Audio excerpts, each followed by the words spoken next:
கொஞ்சம் அட்டாக்கிங் கிரிக்கெட்டை ஆடுங்கள். தொடக்க வீரராக கோலி வேண்டாம். D Villiers advice.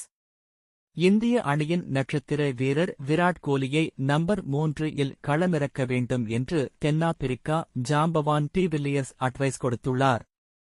டி20 உலகக்கோப்பை கிரிக்கெட் தொடரில் இந்திய அணியின் தொடக்க வீரராக விராட் கோலி செயல்பட்டு வருகிறார். விராட் கோலி ரன்கள் சேர்க்க முடியாமல் தடுமாறுவதால் அவரை நம்பர் 3 இல் களமிறக்க வேண்டும் என்று குரல்கள் எழுந்துள்ளன.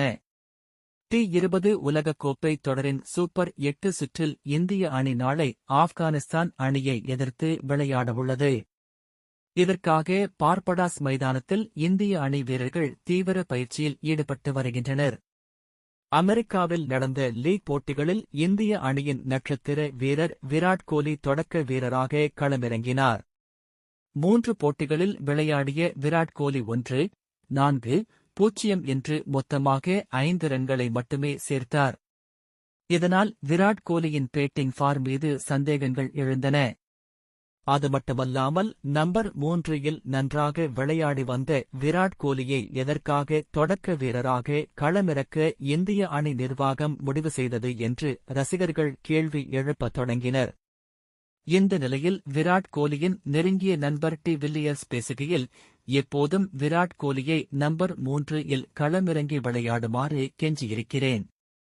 குறிப்பாக நாளை விளையாடப் போகும் பிட்ச்களில் விராட் கோலி போன்ற வீரர்தான் நம்பர் 3 இல் களமிறங்க வேண்டும்.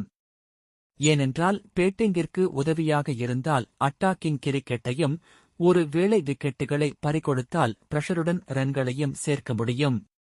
சர்வதேச கிரிக்கெட்டில் மிடில் ஓவர்களில் விளையாடக்கூடிய சிறந்த பேட்ஸ்மேன் விராட் கோலிதான்.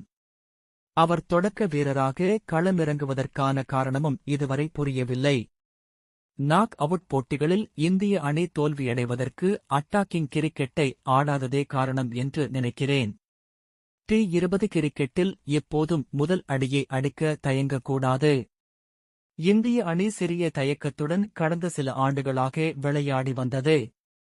இந்திய அணியின் தரம் குறித்து யாருக்கும் சந்தேகம் கிடையாது. ஆனால் ஆட்டத்தில் முன் நகர வேண்டும் என்றால் தொடக்கத்திலேயே ரிஸ்க் எடுத்து விளையாட வேண்டும். அப்படி ரிஸ்க் எடுத்து முன்னேறிவிட்டால் இந்திய அணியை யாராலும் கட்டுப்படுத்த முடியாது என்று தெரிவித்துள்ளார்.